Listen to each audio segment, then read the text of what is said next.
All right, today we're going to be looking at women in art in World War II. Specifically for the topics here, we're going to be looking at kind of some general background, women in the defense industry, Rosie the Riveter, those who were able to go over with the military and observe the war or particular aspects of it, resistance, and artists under the Nazis during the war. So if we look at the start here, World War II brought definitely new changes to women's roles and the view of women portrayed in art, because women had more opportunities during World War II than before, as they are now allowed to officially be part of the military in the United States and in Britain. In the United States, the WAC, Women's Army Corps, was now an official military component that women could be a part of. So in the past, let me go right here. I'll put it right here. In the past, women could be volunteers, but they were not officially part of the military. And so this is important because for a couple of reasons. One, it provided them official roles within the military, which also led to veterans benefits that they didn't get in World War I. But the other part was, of course, the concern that we'll see both in the Women's Army Corps, but also in the war industry jobs, of the concept of femininity. And this idea of what could be seen as essentially fear of loss of femininity.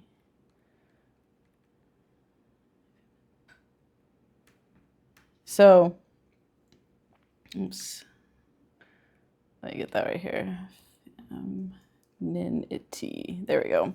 So there's this constant push and pull of women getting more opportunities in both the military and in the war industry, and jobs that had traditionally up to this point been male jobs. They were for men. Women didn't participate in these jobs.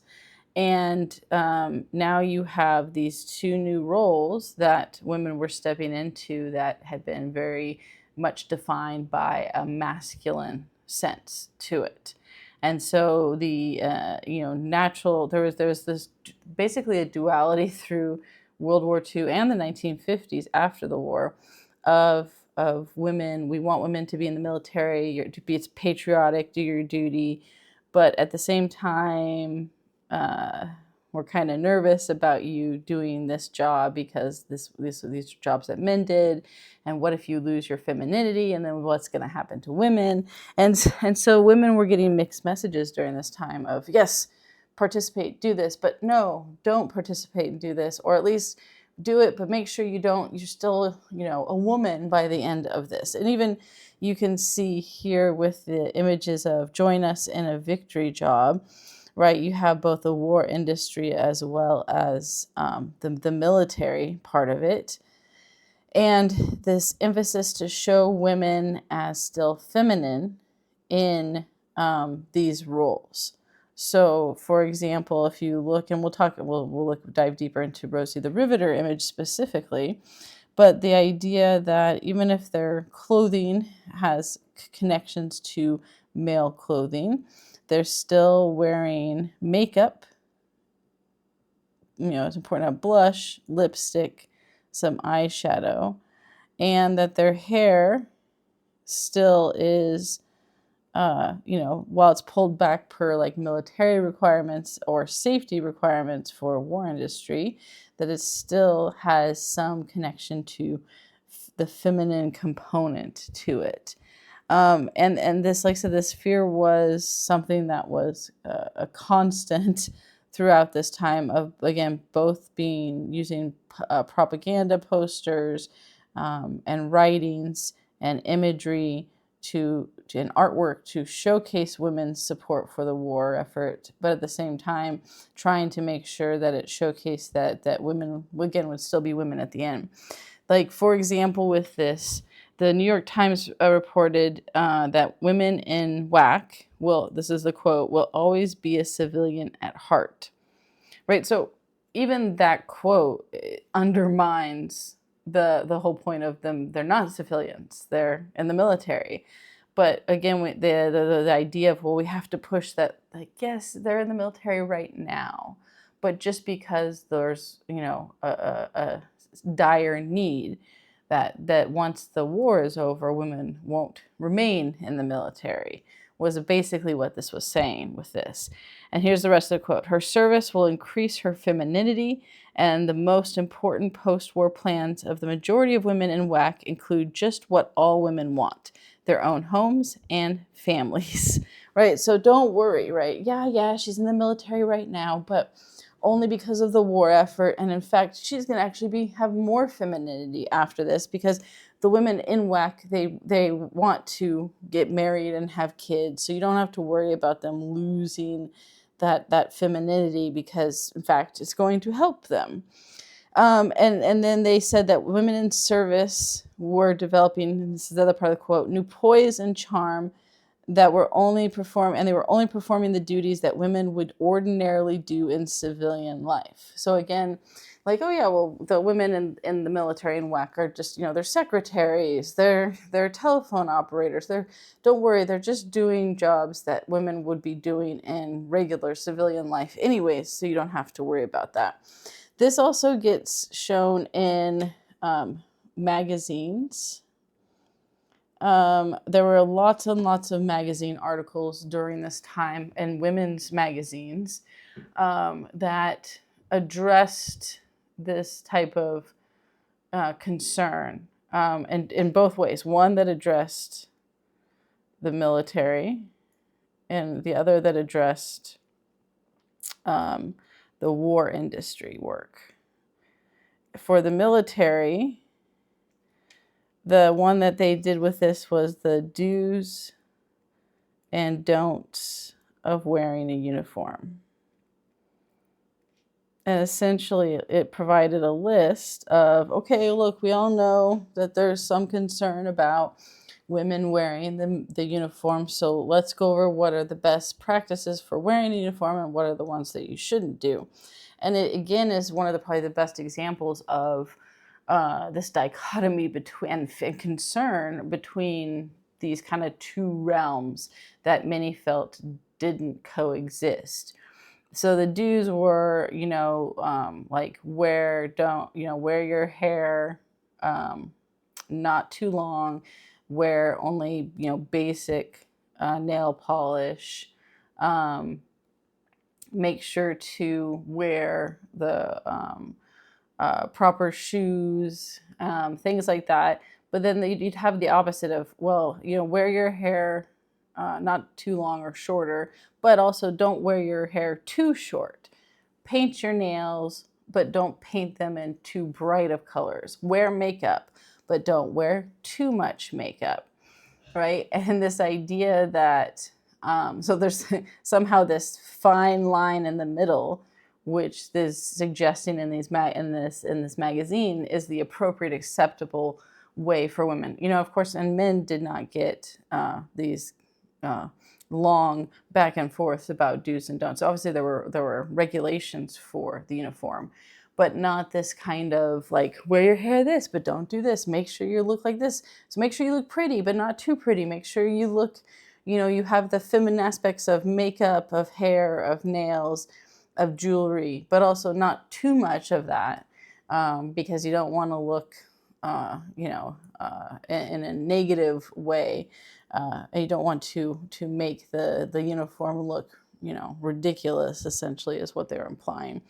And then for the war industry, there were, this actually got targeted towards mothers, and this idea of a new word, juvenile delinquents, and the idea that women who are mothers that were going into the war industry and leaving their kids alone for longer periods of time had created these teenage juvenile delinquents.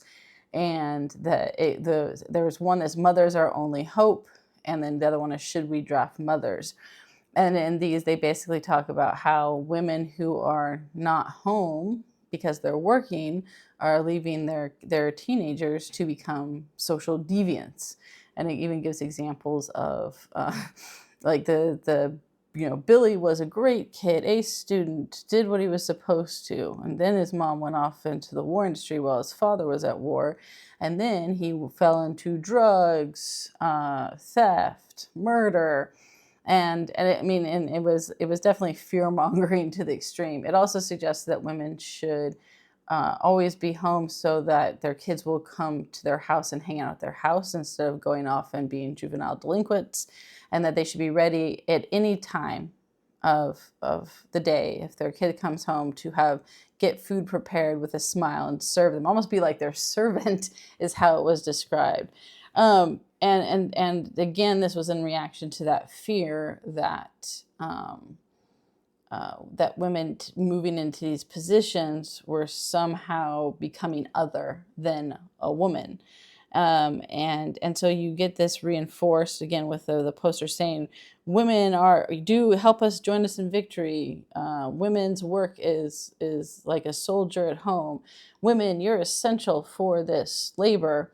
And then at the same time, the opposite of, but you're kind of destroying your children's lives too. So the women were constantly getting this push and pull in our writings and media and artwork that highlighted this contrast between these kind of two realities, if you will, with that. And then again, just like the military, with this talking about the war industry, there was reluctance to incorporate and hire women into the defense industry because the jobs that were needed were ones that were not as easily connected to women's roles in the domestic sphere as it had been in the past. Like World War I, when they talked about like, well, you're making a parachute, it's just like sewing at home.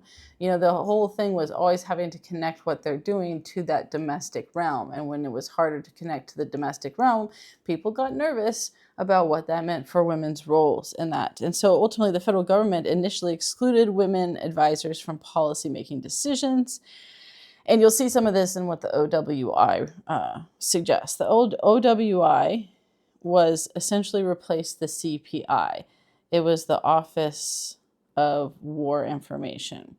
So we looked at in World War I, the CPI created all those propaganda posters showcasing and using women depending on who they were trying to reach.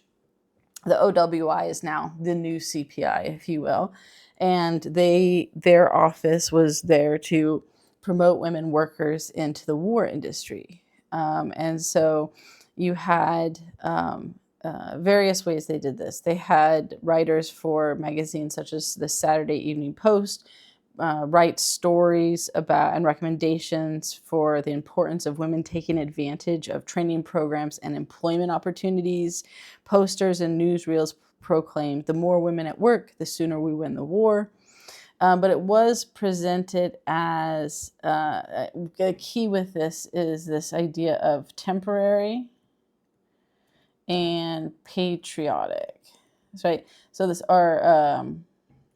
altruistic kind of thing, right? Well, this is only acceptable because it's temporary, right? Don't worry, this isn't long term. We just need women now for this. And so the kind of, if they couldn't connect it to the domestic sphere, the next thing to do was to simply suggest that this was, in a time of great need, to do your patriotic duty, this temporary thing to help the war effort, so we can bend the rules a little bit because this isn't a permanent change in that structure. Nonetheless, there was a huge increase in women in the war industry. Between 1940 to 1945, almost 5 million new female workers entered the labor force. In 1944, an estimated 37% of adult women worked, right, which is a huge jump. And women participated in the defense industry was, I think, most significant because of of the traditional sex segregated labor, that women were not a part of this type of labor. Women were trained as welders, riveters, electricians. They made munitions, weapon, bullets, and other things like that. And that all played a role in it. Now, while there was a huge growth, right, with the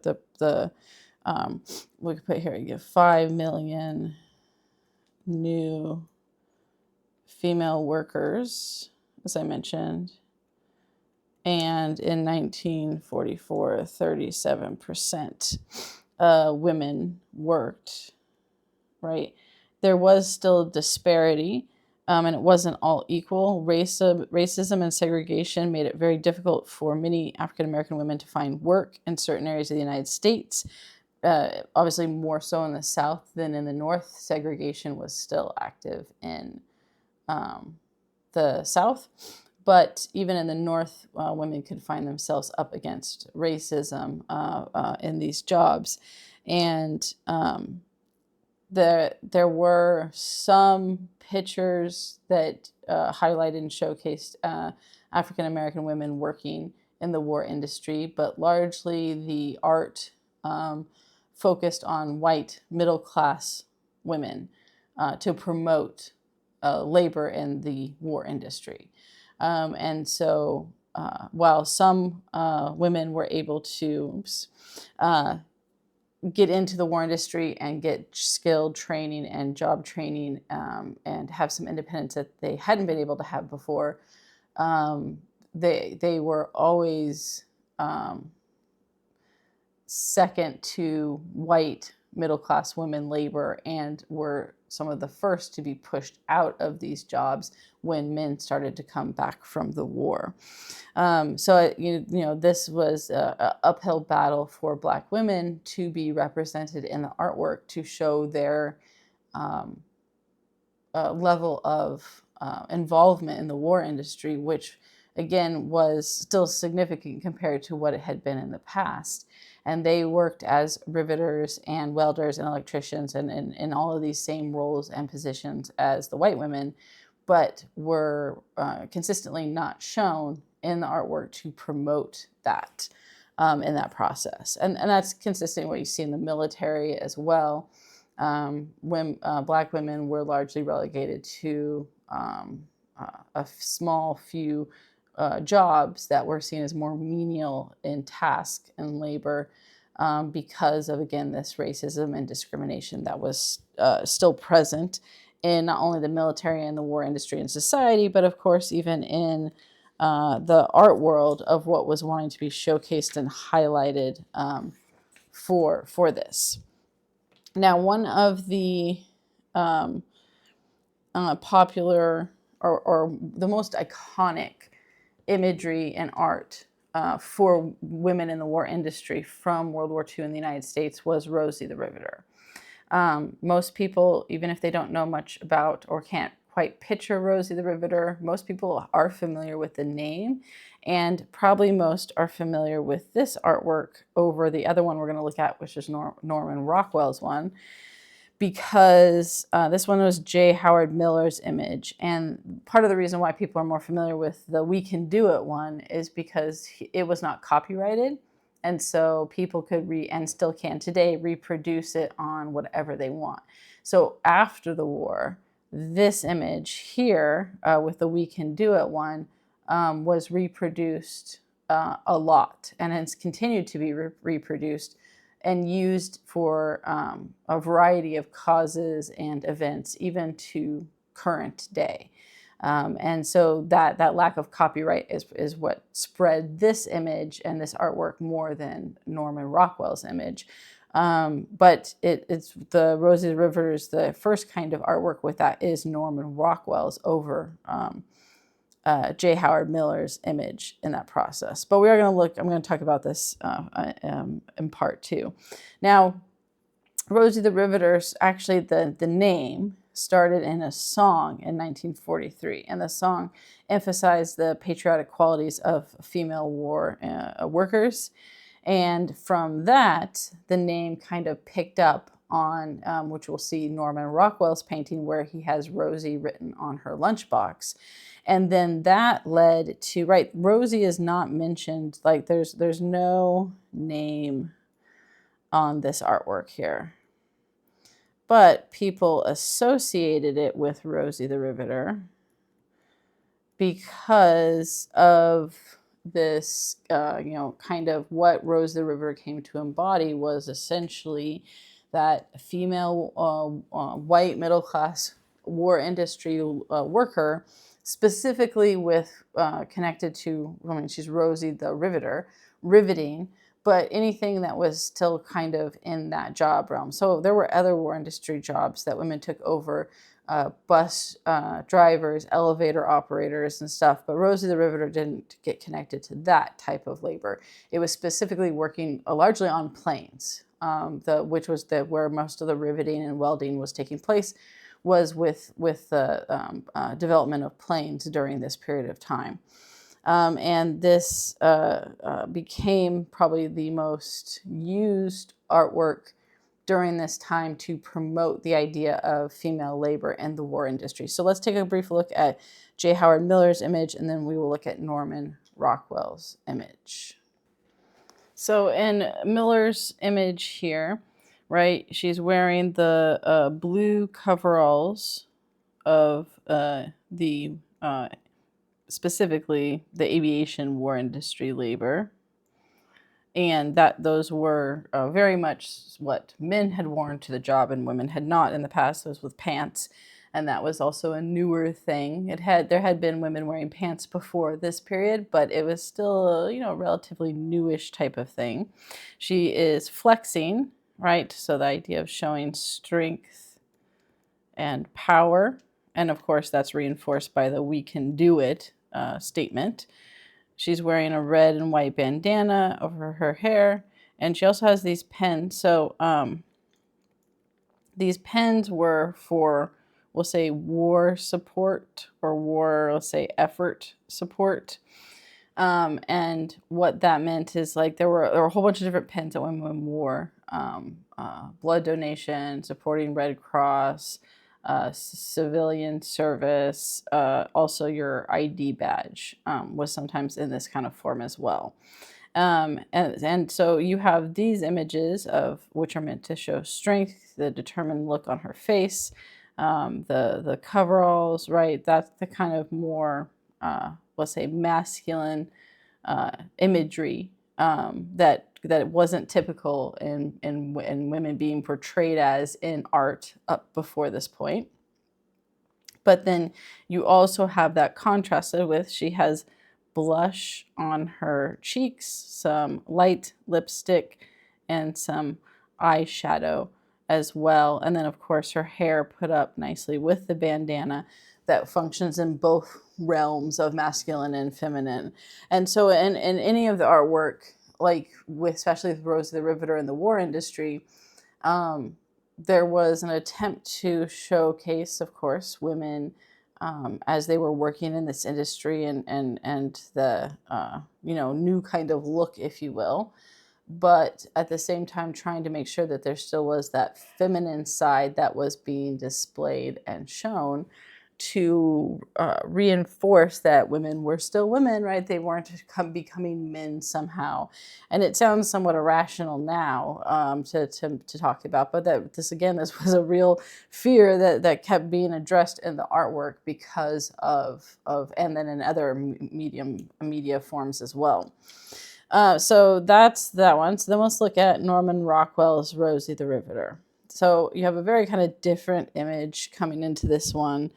Than the more and definitely Miller's version is more feminine than Norman Rockwell's Rosie, but even still she has some of those kind of the masculine qualities, but you see it more inherently here, but also he's still going to have some key aspects to showcase that she still has that femininity even with the kind of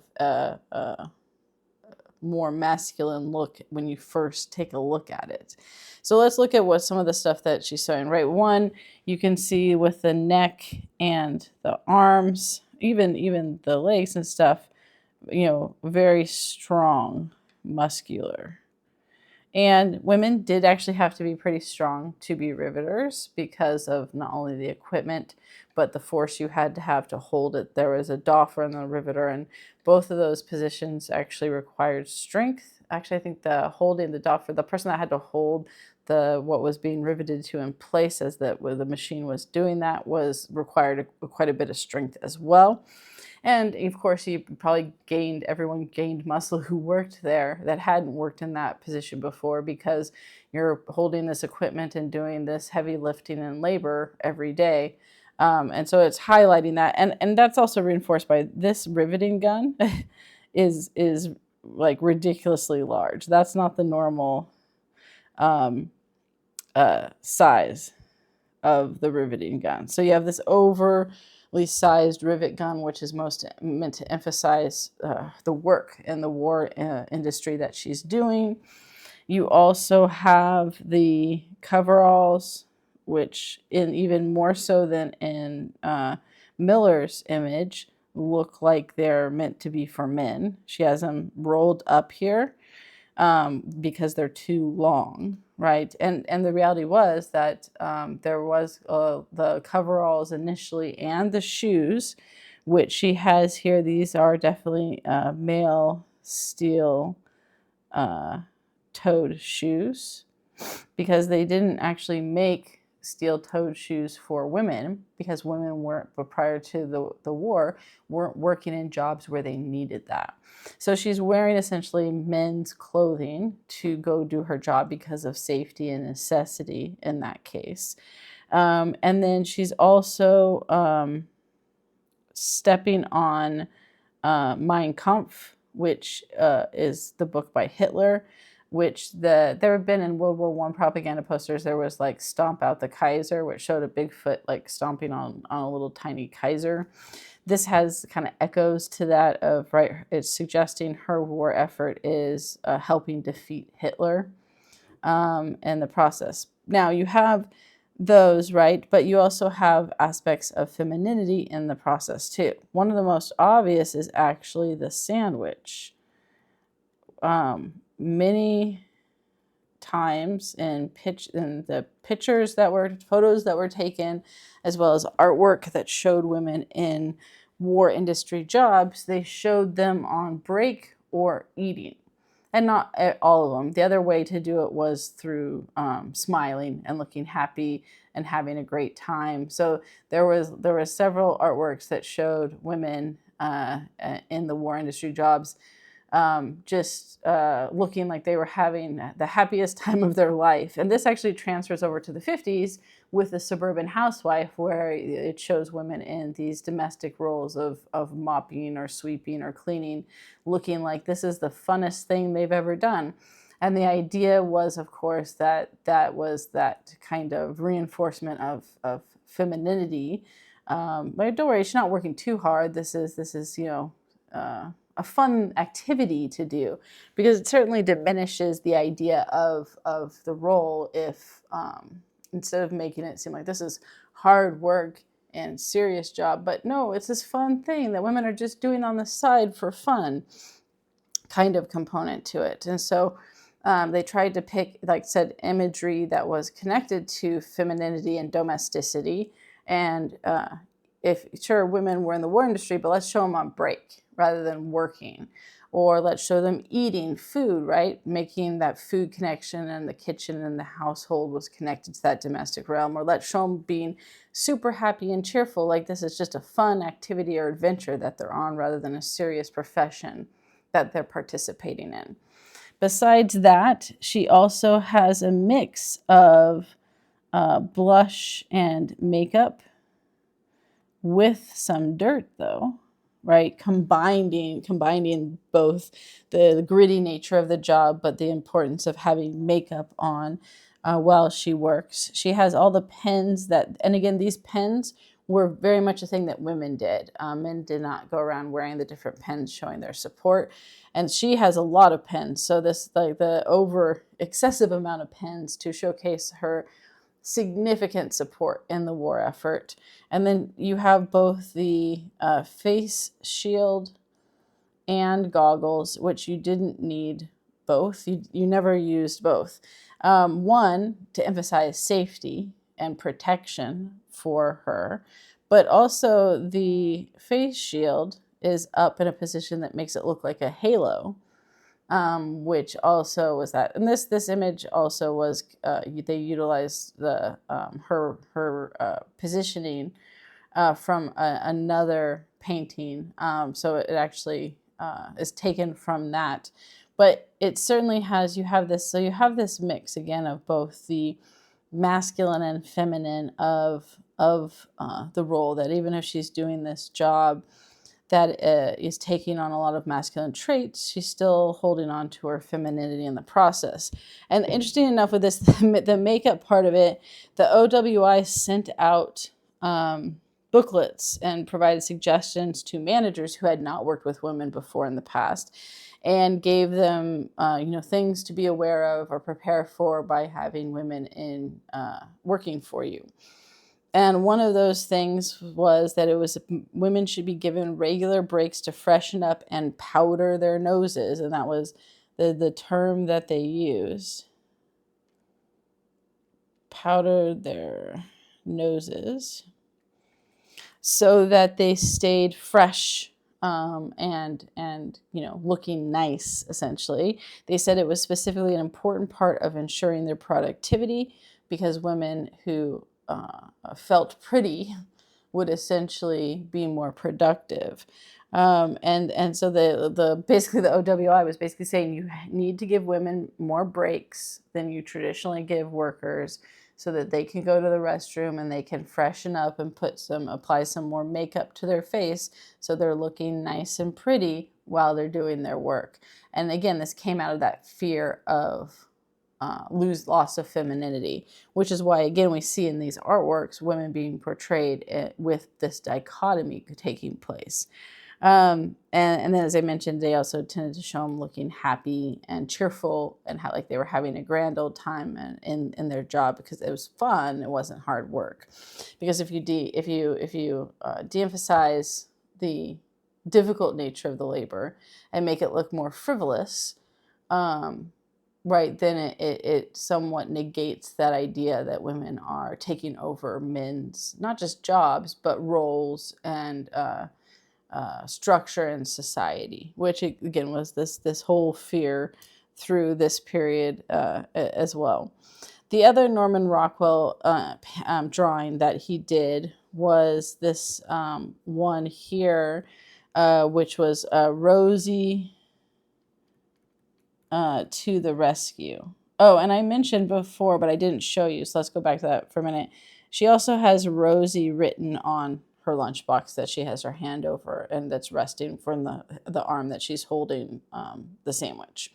So that's where you get the connection to these types of artwork and imagery of women as Rosie the Riveter, to the point where people just assumed this was Rosie the Riveter, even though her name wasn't attached to it, because it fit with that style that Norman Rockwell had created and that the song had mentioned in the past. So this Rosie to the rescue. This was done later, after the first image of Rosie, for the Saturday Evening Post again, after the success of his Rosie the Riveter image. And this one was meant to show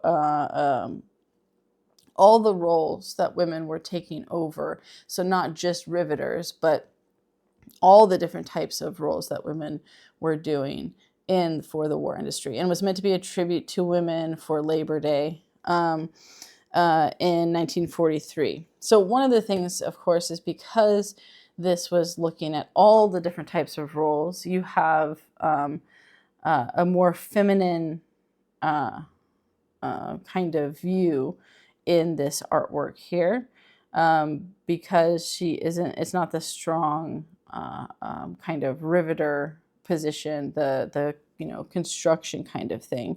It was meant to kind of do, I think there's 32 different positions shown in total in this imagery, right? So you do have, of course, the determination on her face. You also have a change in clothing to the American flag So that idea of that connecting women in the war industry jobs to being patriotic in that nature. So what the various things that she has is a boarding house manager, a housekeeper, and um, I'll circle. There's a lot of different things going on here that that are all piled onto and weighing her down as she determinedly strides forward to accomplish these. But a housekeeper, a chambermaid, switchboard and telephone operator, grocery store worker, milk truck driver, or deliverer, electrician, repair and maintenance of household appliances, plumber and garage mechanic, seamstress, typewriter and stenographer, editor and reporter, baggage clerk, bus driver, conductor on a railroad and bus, filling station attendant, taxi driver, oiler on the railroad, section hand, bookkeeper, farm worker, truck farmer driver, teacher, public health, hospital and nurse. And there's a couple others too with that. So we have here are the tools for farming, here with the milk cans for the milk delivery, wrench for the mechanic that's taking place. You have the telephone operator here, gardener with the watering can here, chambermaid with the dustpan. In that you have the conductor's cap that she's wearing, and you have the oil can, as well as the lantern. There's a lantern in there right here. See, they're all hard to find because they're all mixed in there, which was the section hand. You have the pencil and ruler for teacher. And then you also have the hospital nurse's cap. She's wearing two caps. So I know the circles start getting there, but you have the nurse's cap and you have the conductor's cap as well. So this idea of women working in these multifaceted roles, and the many roles that women took to participate in the war industry, and this was meant to celebrate that, and still highlight again the importance of women participating in the war industry, right? But at the same time, again, you have a switch back to a more feminine body style than Rosie the Riveter, and also a mix of jobs that were seen as more traditionally acceptable for women, along with some that were not, or that at least traditionally had not been. So you get that combination of the two. She still is, of course, wearing makeup in her hair and stuff like that. But you can definitely see it's less of that. The Rosie the Riveter image is much more obviously like a deviation from how women were traditionally portrayed. And even in this, just the fact that she's burdened by all these roles and is determinedly carrying them all on her back, and to even the suggestion that women were the ones that were carrying and participating in the war industry the most was significant at this time. This one never got the popularity that Rosie the Riveter did, but that probably is tied to that just the whole Rosie the Riveter idea was catchy and took off, where this was much more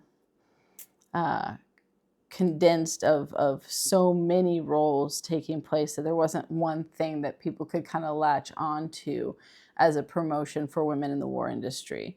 Nonetheless, I think they both of these artworks, along with Miller's artwork, highlights and shows how women were being portrayed in art with their efforts and activities in the war effort during World War II.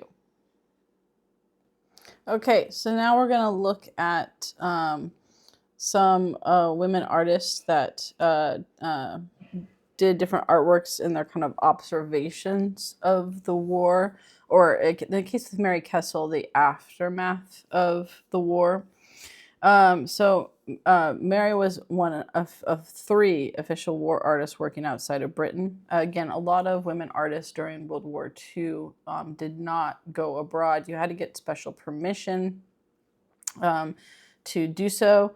And in fact, one of the women for the U.S. and poor, she you had to have these like identification cards that you were legally allowed to be there, and in the case also legally being able to document wherever she was at. And it basically, the card was suggesting that she was a man because they didn't have anything for women with the cards. It was always just for men because it only been men in the past that had been sent abroad to as journalists, as artists, as anyone that was observing and recording the war effort and stuff like that. So it was you only have again a select few women that actually went abroad as artists to be able to provide those depictions of war in various ways, and in all cases, they weren't on like the front lines. Obviously, they weren't depicting like an actual battle. It was usually the aftermath of the events, right? So they kind of came in after things took place, whether that's injured soldiers or in Mary Kessel's case, she went to the Bergen-Belsen concentration camp 4 months after it was liberated, and sketched and drew various scenes from what was going on in the camp. From that, by the time, so her artwork of the camp was definitely a different experience from other artists who were there right at the time and point of liberation. So male journalists and artists who were embedded with the military and going with them into, not into battle, but were there as battles were taking place and were in the concentration camps when they first showed up, obviously had a very different perspective in their artwork of what was taking place than Mary Kessel, who came again 4 months after, where you had changes had already taken place for taking care of survivors, finding and trying to get displaced survivors home, and so you had a more positive imagery of the camp. Now that's not. It certainly wasn't that she portrayed it as everything was. This camp had been great in the past. Just her a period of artwork essentially gave a snapshot into the beginning of hope. It's clearly the war is ended. And the aftermath and effects of now surviving such a horrible thing and getting to get healthier and going home, right? So because many survivors were waiting to go home, her observations often center around this idea of hope and people beginning to live again. She says in a quote, "We are all beginning to live again, and children laugh and love you and hold you by the hand. I was amazed at what I saw. It was exciting and most moving. Relations are traced and convos return to their own countries from the main square, lorries decorated with flags and greenery," right? So again, a much more kind of we'll say positive imagery in her artwork because of the time frame from which she was there. So she had lots of different sketches and drawings that showed these different experiences and feelings, and some did still deal with, again, the aftermath and effect of these horrible conditions. But she also showcased ones with this woman and a child, right, being there, waiting to go home, packing up. So this idea of being free and kind of figuring out how to live after such horrid events. This idea of there was several that focused on, again, transportation, leaving the camp, right? So of course you're going to have people who are looking happier and positive, and their kids were now free to run around and play, and kids are going to do that and are often more resilient than adults, and we're probably the first to start playing and laughing again. And not obviously everyone, because there was so much trauma involved in that, but that she highlighted and showcased this idea of the survival aspect, right? Not the horror, some of the horrors, because it certainly still showcased people in very poor conditions and some that were sick. But that there was that kind of positive and hopeful component to survival, and that survival was possible, right? This idea of, while there still might be images, and the clothing is not nice in her sketches. People still look like refugees that have struggled. But this idea that there's also that undertone of hope that is present in her artwork. Then we have Marion Greenwood's work, and then also Anne Poor's work as well. Marion Greenwood was one of only 2 women appointed as an artist war correspondent to document the wounded. So again, her thing was to show wounded soldiers and the recovery and care that took place because of war. And so she had several sketches and paintings. Oops, this one here is of a surgery taking place where you see, many doctors working to save the soldier's life. Her artwork captured the trauma and destruction of those who had fought. Right, so a lot of what was, and it makes sense if you're seeing person after person come in with injuries, with needing surgery, that it was meant to showcase the various stages of recovery, but also the amount of effort that went into that. Right, that this was something that was extensive. The persistence of doctors and nurses to keep patients alive, to provide the care that soldiers needed. And so you get both that, again, that kind of positive aspect of the persistence of the doctors and nurses, but also the suffering and struggles of the soldiers who had been wounded in war. And of course, that anytime you're showcasing that, it's showing the consequences of war. War is it that you can highlight and use propaganda when you have a victory in war to romanticize it. Although World War I was really the last war that was romanticized, so you don't have that same romanticization in art of World War II that you did in World War I, because became all disillusioned with trench warfare. As soon as that started taking place, and all that romanticization of war in writing and in artwork disappeared, as the realities of war, came rushing forward.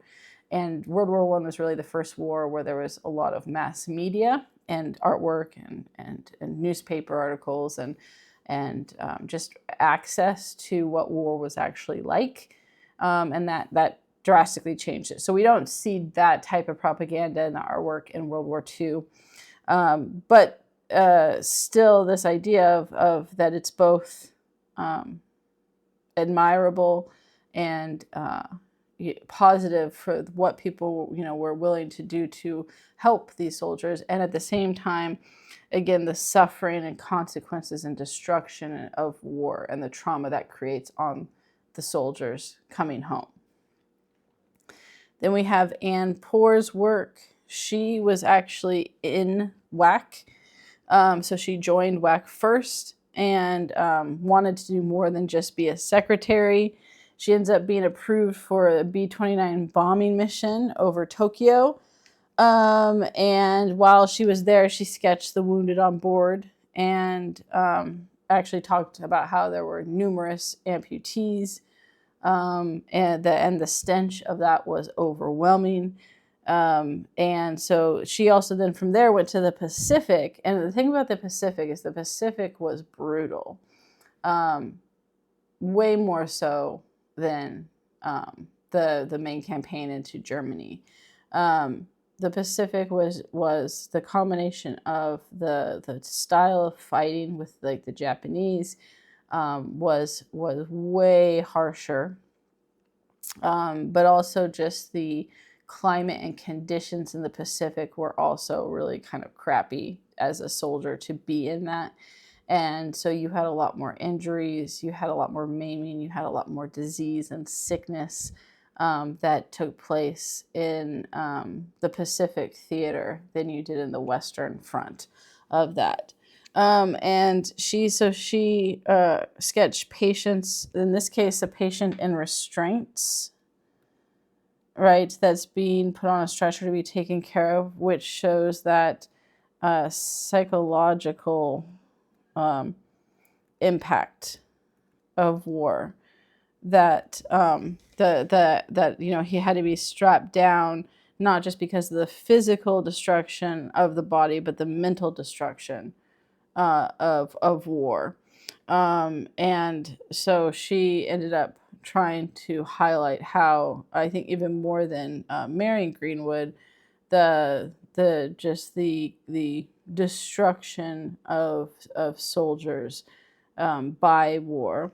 She also chronicled restrictions she met being a woman in the military, and that women continued to face, even with the increases of opportunities that women now had as being officially part of the army. They were constantly reminded of the importance and emphasis on domesticity and their role, that they weren't equal to men in that. And so she also had an emphasis on highlighting and chronicling that in her artwork, along with the wounded soldiers from the Pacific. Next, we're going to look at two women that in that form of resistance. Although you could argue the other stuff we're going to look at with artwork under Nazism could also be a form of resistance as well. The Suzanne Maleb and Lucy Schwab are probably the best example of like active resistance and utilizing a combination of art and writing to showcase and highlight that resistance. So their families were friends, and they were friends at a young age. They ended up collaborating on a book of drawings and poems. Suzanne was the artist. Lucy was the writer, the poet, and stuff like that. And they published in 1919. They ended up taking pseudonyms. Suzanne became Claude Cahun. Lucy became Marcel Moore. And you can see in different periods of their life throughout this time period, they shaved their heads. They dressed up actually in a whole bunch of different styles and stuff. Sorry, that's not what I want that to come up there. I was trying to erase this. This did lead to criticism and attacks of them being transgendered and trying to be men. And they pushed back and said they always referred to themselves as women. And that the names, the pseudonyms was for the professional component, but how they dressed had nothing to do with being transgendered. But they also were a couple as well. And so you still were facing a lot of negative views towards just being gay in general at this time. And then on top of that, because of their dress and shaving the heads and the different styles that they incorporated into their artwork and the photos, led to people criticizing them for that. They ended up moving to Paris in 1920 and were attracted to the revolutionary ethos of communism and of the surrealist. And definitely like they did a bunch of photo montages, which were popular with the surrealist. And they also did, again, a lot of kind of abstract photos and lots of different costumes and styles, of course, including the more androgynous look that both of them portrayed at different points in time. Lucy was the one that was more common in dressing and portraying that different kind of androgynous look and style. She had Suzanne take photos of her as a Buddhist nun, a circus performer, a sickly prisoner, a dashing gentleman, and all in different kinds of unique and weird styles in that sense. And then you also had Lucy write essays and translate books as she was fluent in English for some of their work. Suzanne was actually less associated with the Surrealists, but earned money from illustrating. And then Lucy joined the anti-fascist counterattack group. And eventually they moved from Paris to Jersey, not in the United States. And in 1940, the Channel Islands were occupied by the Germans. And so the couple decided to oppose the Germans with subversive activities, which was definitely risky because they, as a lesbian couple, they would have been targeted just for that. Certainly this type of look and what could be seen as trying to portray themselves as men would be targeted by the Nazis. And also Lucy was part Jewish as well. There's a good book. It's called, I think, Paper Bullets, that's about their story and goes into a lot more detail. It's super interesting. Definitely recommend as a read for that. But they did, basic things like just resistance of tearing down posters and things like that promoted Nazism and stuff. But one of the things that they're most well known for is they used scraps of paper and cigarette papers for messages, wrote messages on the walls. They did do dissident photo montages and stuff like that. But one of the biggest things they did was this type of stuff where they would take scraps of paper and they would put them into as they walk by the pocket of a German soldier, or they'd place it in a book that one of them was reading, or they would basically have the idea being that these would had a psychological impact on just a soldier all of a sudden found this in their pocket or in their book that they were reading, and it was meant to kind of create that shock and concern of how did this get here, right? So the delivery of this artwork was a part of the psychological component that they were trying to do with that. But then also the statements. They wanted to speak directly to the German soldiers. So these weren't attack. There was a psychological part of it, like, whoa, wait, I'm vulnerable kind of thing, right? So how was someone able to put this anti-Nazi artwork and drawings in my pocket, right? And I didn't know. But at the same time, they weren't like criticizing or attacking the German soldiers. Hitler and Nazism and the Reich, yes, not individual soldiers.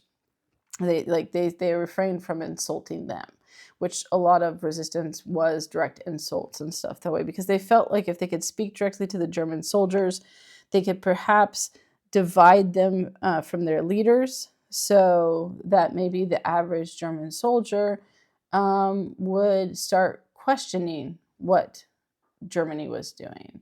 Maybe they would start protesting or refuse an order and that type of thing. And so they hope that might create some resistance within by having them question what they were fighting for and who they were fighting for. So in this one here, you have Hitler on the boat, and it says Das Reich, right? And you have the Nazi symbol, and the boat is sinking into the water.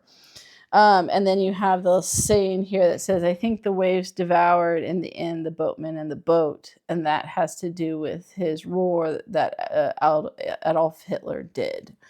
And so it's like this little poem that goes with this idea that Hitler is leading the Germans on a sinking ship. And so question Hitler, question like his policies, like what you're doing he's taking the Germany with him on a sinking ship. They also had like these other types of resistance notes and stuff, right? So this one says, who has the right to sacrifice the people in order to save the government? And the longer the war, the longer and more confused the inescapable revolution, the worse the sorrows are women and children. Thus says the soldier with no name. Oh, and they often signed all their stuff, whether it was the drawings with poems or these typed out little pieces of paper, as written by or drawn by the soldier with no name. And that was also meant to like connect to the German soldiers, right? The soldier with no name in that process. From this, again, they were every time they created this type of artwork. This was it was definitely seen as illegal by the Nazis, and many islanders were arrested and imprisoned for defiance. Others were deported to labor camps, and obviously Jewish people were taken to concentration camps at this time.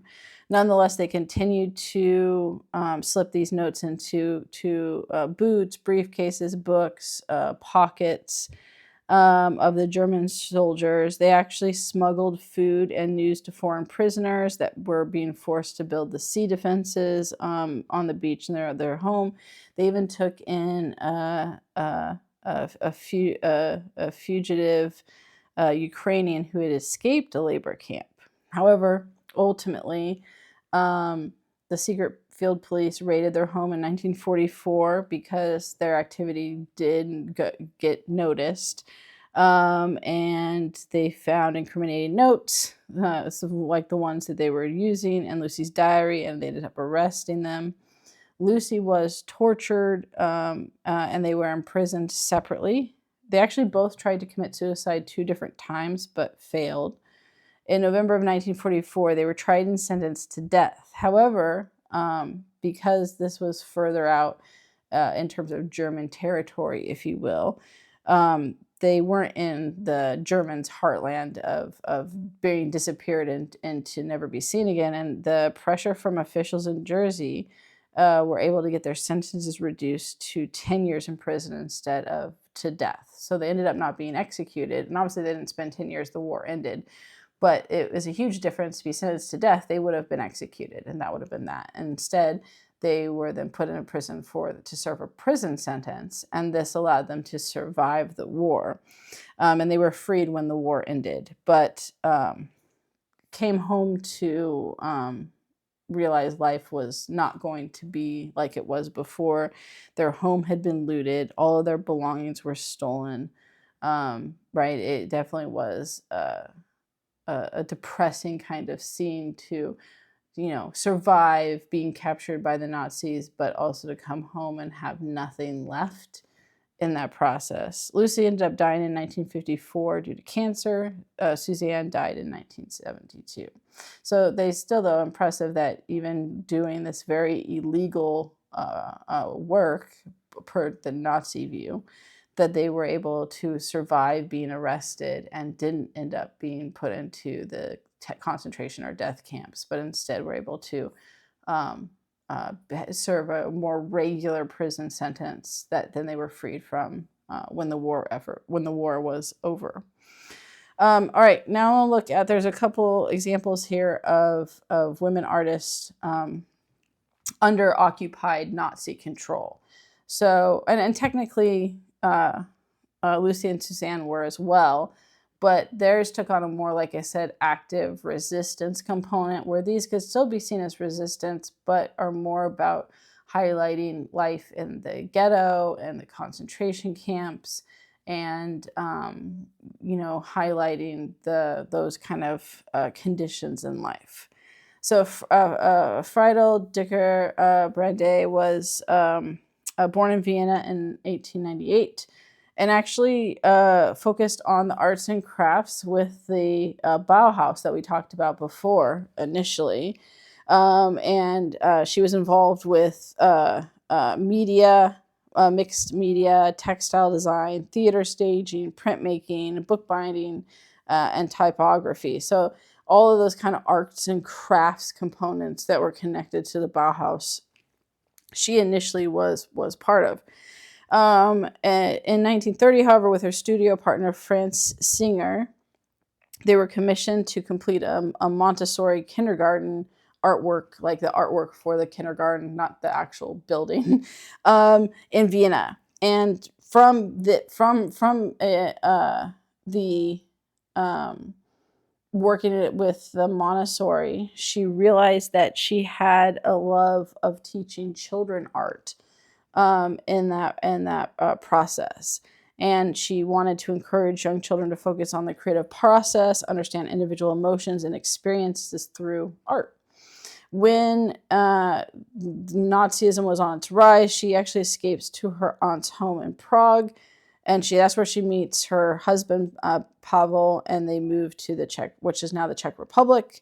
However, that wasn't far enough, right? And in December of 1942, they were taken and deported to the Terezín ghetto, where she continued to paint and use her experience working with children in art to help children in the ghetto work through those emotions and feelings of being and living in the ghetto. So this one is actually not her artwork. And she did have her own artwork that highlighted and showcased the conditions in life and stuff. But what was more connected to her that we have a lot of is actually, surprisingly, they were able to save and preserve a lot of the kids' artwork that drew art under her tutelage and kind of as a teacher. And this is one of the examples of an artwork by a child that drew this under her, again, teaching, that again showcases the trains taking people away, but also this kind of scene with some birds and the grassland with the kind of ghetto and the danger in the background. And there were tons of varieties of artwork and imagery, but that she really had an important role on helping children cope through art, under the horrible conditions of the ghetto, which was hard to do because it was hard to get art supplies in the ghetto. They had to be smuggled in, and yet she felt it was important enough to continue to do so during that time. She ends up being deported to Auschwitz in 1944, where ultimately she was killed. After the war, the artwork, some of her artwork, as well as drawings made by children in her classes, was found in Prague. So that's why we have this collection, which someone then felt it was important enough to hide this artwork, because as the war ended, they started clearing out all the ghettos. So people obviously felt this was important enough to try to hide and save this artwork of these kids, and preserve it. And so she's often remembered not only for her artwork, but the artwork of the kids that took her classes while they were in the ghetto. The next one we have is Esther Lurie. And she was born in Latvia and studied theater, set design, and fine art from a very young age. And while she was visiting her sister, she ends up being deported to the Kovno ghetto. So there's two parts to her painting. She was ordered to paint landscapes and portraits under Nazi orders, but at the same time, the Jewish leadership in the ghetto asked that she document the life of people in the ghetto. So you had artwork that she did for, like, essentially Nazi propaganda, and I'll show that in just a second. And then she also had artwork that she did to showcase more the real aspect of the ghetto, and to show people and the suffering and the conditions that they went through. And so she had the benefit of this is you have some drawing supplies and paints for what she was being told to do for the Nazis. but you also still had to smuggle in more of that to have enough for the different paintings and drawings that she did, because you basically had to smuggle that in from workshops outside of the ghetto, that obviously were controlled by Nazis at the time. So in this one here is a portrait of a young woman with two yellow stars. Is the title, portrait of a young woman with two yellow stars. So of course the yellow stars were the patches that Jewish people before the ghettos and concentration camps were required to sew onto their clothing to identify them as Jewish. And then they were required to continue wearing them in the ghetto until they were taken to the concentration camps. And it was meant to be, right, dehumanizing. It was meant to make it easy to identify them and take them from their homes to the ghetto to the concentration camps. And so this is showcasing this woman with two, which looks and reflects like a bullet hole. Passing through her body. And it's the idea of the analogy of the yellow star essentially being a bullet to people that killed people, and destroyed people. And a lot of her sketches were very uh, not just honest, but impactful in showcasing the conditions, the psychological and the physical, that people went to in the ghetto. So here is another example of one which shows like the large number of people being transferred to the ghetto. And then you have the more landscape artwork that she did, for what had been kind of determined for the Nazis that they had asked her to produce. So you have both this combination. And so a lot of her landscape is a combination of cleverly like having what she could see in the ghetto, right, of the landscape, but also showcasing components of the ghetto in the background. Or even highlighting it in different ways where it looks mostly like it's a landscape, but is showcasing components of the ghetto as well. But there is a very different style in that the paintings, right, where she had more resources and tools because the Nazis directed her to do that, were more complete and colorful and utilized different mediums, where most of what she did on her own and for the Jewish leaders were done in sketches, because that's what they could get extra supplies of. They weren't going to get all the paints and colors and stuff like that. They were going to get charcoal and some pencils and some paper and things like that and some pens. So you get this contrast between the two types of artwork based on what it was being done for. One was to record and show people and the real events and conditions of the ghetto. The other was meant to be more Nazi propaganda, essentially, and having a little bit of that defiance and resistance in how she portrayed those landscapes as well. And then we have Alfred Watchler. Her stuff is an example of people who were targeted because of being a psychiatric patient. There was definitely anyone that was in asylums or had been to mental institutions, were targeted by the Nazis and seen as not pure. So even if they weren't Jewish, if they were seen as mentally disabled in any way, of having any psychiatric issues, they were seen as undesirable. And there were specific euthanasia programs essentially for wiping out and killing people that were connected to that. She had her own experiences being in the mental institution, and she ended up having a lot of paintings that she did of examples of psychiatric patients. That's what this artwork is here, which is the face. This is really good one of showcasing like around the eyes, not only what looks like a black eye and like that this person has been beaten up, but also just the kind of emotional pain and hurt in their face as well, that mental struggle that also takes place for people as they're fighting, mental health issues and things like that. These Besides these, she had a self-portrait that was seen as inappropriate. And then she had a lot of scenes from the Hamburg Harbor, specifically depicting workers and prostitutes.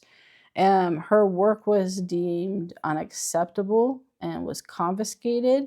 And she ended up stopped painting after they took all of her artwork and deemed her, not desirable. She ended up being murdered in 1940 under this Nazi euthanasia program to sterilize or kill and get rid of anyone who was seen as having mental health issues in any way. And then the last one we're going to look at here is Edith Birkin. She was born in Prague in 1927.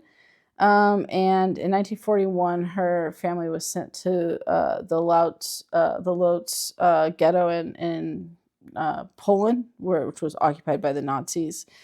And her parents ended up dying within a year of being sent to the ghetto. And so she was left alone. And a lot of her artwork kind of showcases that loneliness and despair, which clearly reflects some of what she was feeling as she became essentially an orphan in the ghetto.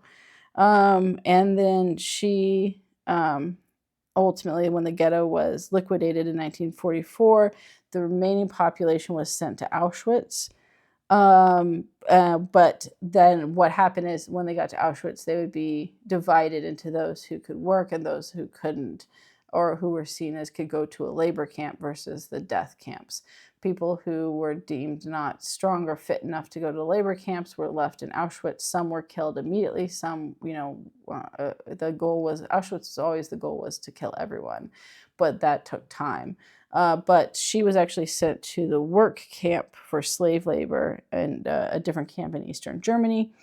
And when the Russians began advancing into Germany in 1945, the prisoners in the labor camps were sent on a death march. And this actually took place in a couple different places in different camps. And they were horrible conditions. Essentially, the goal was to march people to move them, but also to weed out and have as many people as possible that died and collapsed from hunger, from exposure, from exhaustion, and on the march itself. After the march, they were loaded into cattle trucks in super crowded conditions, and then she eventually arrived in Bergen-Belsen in 1945. She was actually liberated a month later, and then she began painting and doing art after the war based on her experiences and conditions in the ghetto, in the labor camps with the death marches and things like that. She uses a lot of strong colors. You have this one here. Of course, this shows a little more. There are some very distinguishing characteristics and features in her artwork that's very unique. These figures, right? The deep blues and purples and a lot of her artwork is meant to create this idea of dark, a sense of anxiety, fear, loneliness, lack of hope or depression. All of that was the use of color, along with essentially what you're seeing here are these dark, hollow eyes, which were, meant to be, the people were meant to be seen as almost not looking fully human, because it was meant to represent the encroaching darkness, the loss and fear that physically attacked people, right? They have these hollow eyes of people staring at you when you look at the artwork, kind of silent and motionless. And in a lot of her artwork, like both of these, right? They're standing there staring at the person looking at them in the artwork.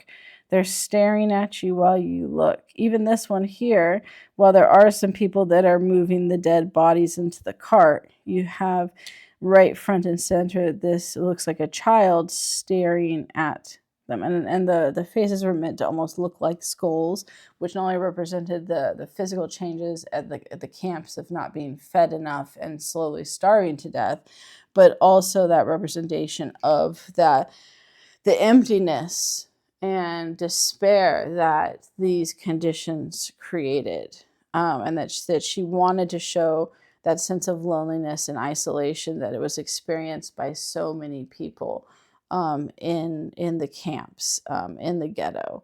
And it was meant to also be, like I said, not only show the psychological and physical impact of the Holocaust, but it was a way and an outlet for her to be able to express her feelings around that. And that was very much a reflection of it. So Edith has a really unique style compared to almost all, like basically all the other artwork that we looked at.